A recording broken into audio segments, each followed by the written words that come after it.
George W. Bush, der US-Präsident von 2001 bis 2009, ein Grundzeuge von Wladimir Putin, dem russischen Präsidenten. Gleich 2 Filmdokumente. Eines kennt der ein oder andere von euch hoffentlich bereits, aber auch beim zweiten oder dritten Zusehen musste ich schmunzeln. Und das andere Filmdokument dürften die wenigsten von euch bislang kennen. Darin wird der Ex-US-Präsident praktisch zum Grundzeugen von Wladimir Putin, der in unseren Medien nur noch Beinamen erhält wie Despot, Tyrann, Diktator, Alleinherrscher etc. Aber jetzt erst einmal ein Filmdokument Nummer 1 von George W. Bush und vorher ein kurzer Einspieler vom ZDF vom 17. März 2013. Denn hier, wie ihr wisst, nehme ich es immer ganz genau und bringe euch Fakten statt Fake News mit ganz sauberen Quellen, wie immer in der Infobox zu diesem Video.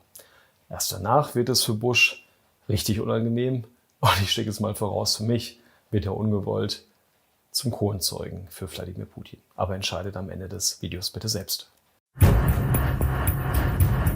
Vor 10 Jahren begann der Krieg gegen den Irak. Dieses Regime hat etwas vor der zivilisierten Welt zu verbergen. Die Gründe für den Krieg waren erfunden. US-Außenminister Powell präsentiert der Welt Lügen. Alles, was ich heute sage, ist durch Quellen bewiesen. Russian elections are rigged. Political opponents are imprisoned or otherwise eliminated from participating in the electoral process. The result is an absence of checks and balances in Russia and the decision of one man to launch a wholly unjustified and brutal invasion of of Ukraine. Iraq, anyway. 75. Tja, wer hat wohl eine ungerechtfertigte und brutale Invasion im Irak 2003 vom Zaun gebrochen? Für mich war das genau dieser George W. Bush, den wir gerade sahen. Ein guter Beweis übrigens, wie unser Unterbewusstsein Macht über uns hat. Und das ist gut so. Kennt ihr die russischen Prankster, also Scherzkekse, Bovan und Lexus? Die haben diesen Ex-US-Präsidenten George W. Bush vorgeführt. Es wird spannend. Hier Lektion Nummer 1 mit George W. Bush. Oh, look who's there, Mr. President. Oh, hello, Mr. President. Glad to see you. Glad to hear you. How are you there? I'm doing well, and I hope you are as well. Yeah. Thank you for taking the time for me. I'm very grateful to you because you are very, very wise person. Former President of Ukraine, Yushchenko, told me a lot about you, how you helped our country. Yeah, you didn't want to take Russia into NATO, did you? No, I wanted them on the fringe of NATO. I wanted Ukraine into NATO. Mm-hmm.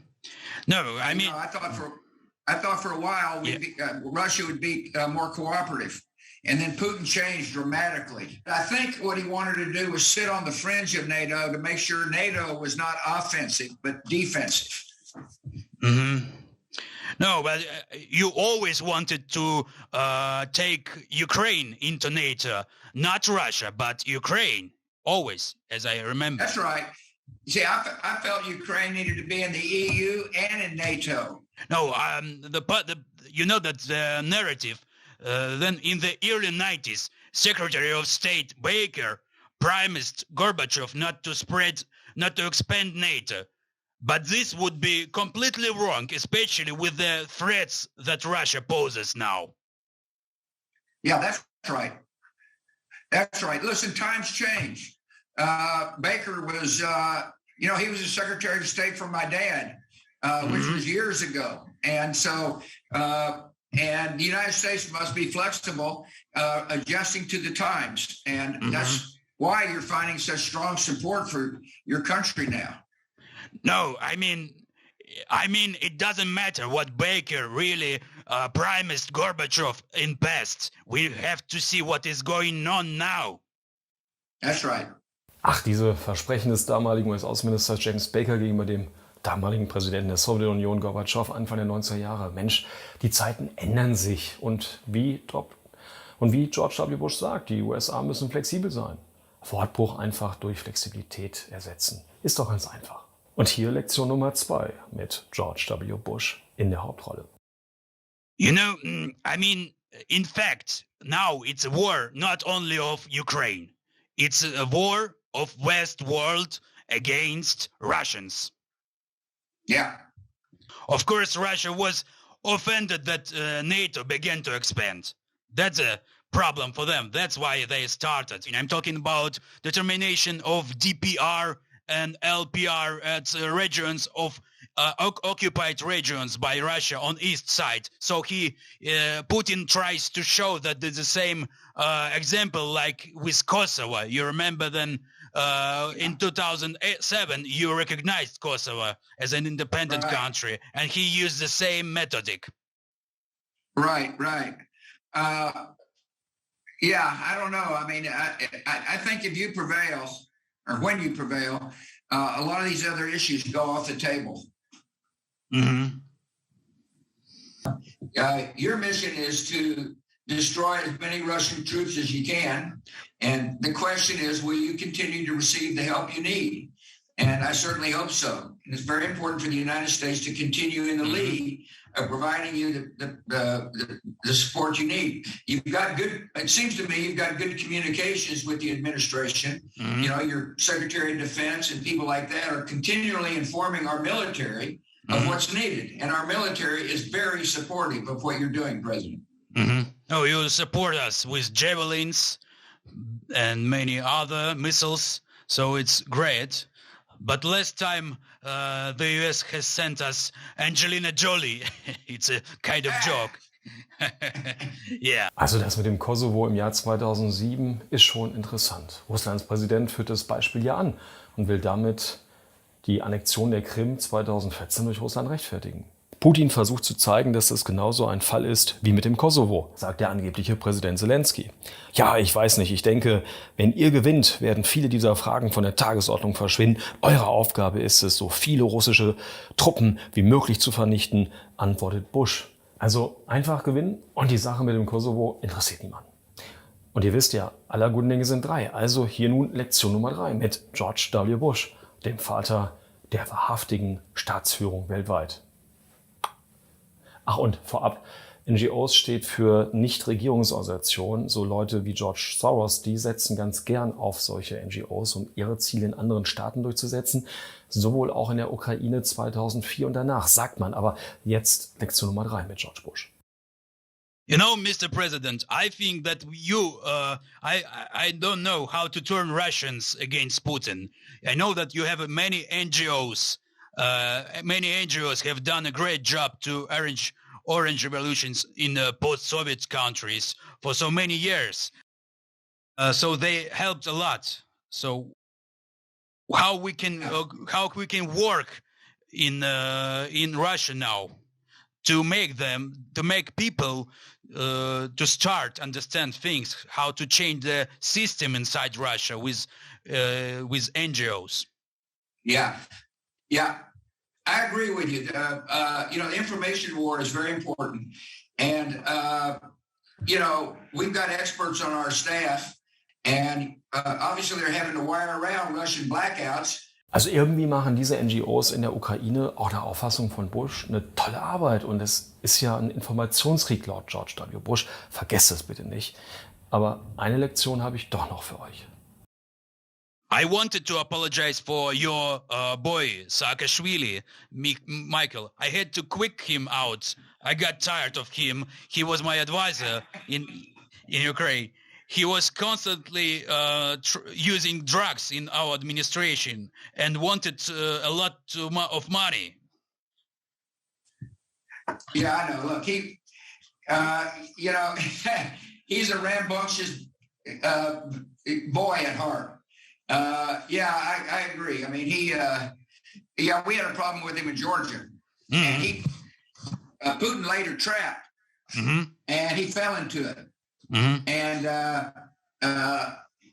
he kind of panicked during that period of time. You should have asked me whether or not he should have been inside your government. I would have given you advice, but I hadn't talked to Saakashvili since 2008. But he also failed joining to NATO. That is his big fault. Yeah. Well, if Saakashvili was true to his roots, he'd still be in Georgia, not running around Ukraine and other places. I mean, you know, that frustrated me. He got elected. He did a good job for a while. There was pushback to his administration, and I would thought he would have stayed and fought for Georgian democracy. But instead, he immediately goes to Ukraine. Bad boy. Is he still in Ukraine? Let me ask you this. Is he still in Ukraine? Yes, he has a citizenship. I gave him it back. But it's like an anecdote, like a funny story. Yeah, let me ask you this. Does he have a uniform on and is he fighting the Russians? Is he fighting the Russians? You gave him citizenship. He ought to be fighting the Russians. Yeah. You know, we were able to, I also would like to thank you. We were able to preserve your legacy in Ukraine. For example, those bio-laboratories that United States has donated on the territory of our country. It's a program of Pentagon. You remember? It's on the post-Soviet territory that Pentagon has donated many bio-laboratories. And we managed to evacuate them to a safe place now. So the Russians did not get anything from that laboratories. Good. Yeah, you're smart. Also ein Dementi von US-Bio-Laboren hört sich wohl anders an, oder? Also für mich hat der George W. Bush die Existenz solcher US-Labore bestätigt. Oder nicht? Die US-Regierung bestreitet das natürlich. Ist Bush jetzt ein Sprachrohr russischer Propaganda geworden? Ist Bush vielleicht jetzt ein Kronzeuge für Wladimir Putin? Denk nur an seine Aussagen zum Kosovo 2007. Siegt schön gegen Russland. Und solche Fragen werden dann nicht mehr gestellt. In der internationalen Politik geht es nicht um Demokratie und Menschenrechte. Es geht um die Interessen von Staaten. Merken Sie sich das, egal, was man Ihnen im Geschichtsunterricht erzählt. Das sagte der SPD-Politiker Egon Bahr am 3. Dezember 2013 vor Schülern der Ebert-Gedenkstätte Heidelberg, knapp 2 Jahre vor seinem Tod.